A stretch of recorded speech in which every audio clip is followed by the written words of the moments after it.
पंढरपूरला आली बरं का मी. बघा नाव दिसतंय का, ही विठ्ठल रुक्मिणी मंदिर.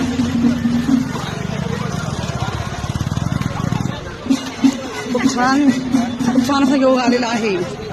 पंढरपूरला मी आलेले आहे पांडुरंगाचे दर्शन घेण्यासाठी. हे बघा मंदिर तुम्ही बघू शकता. हो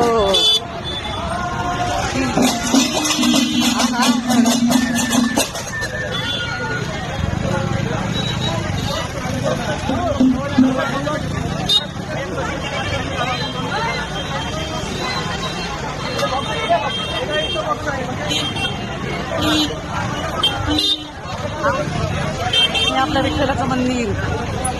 मंदिराला लाईटिंग सजवलेलं आहे बघू शकता तुम्ही. हो हो छानच. चला आता आम्ही दर्शन घ्यायला चाललेलो आहोत. रुक्मिणी द्वार.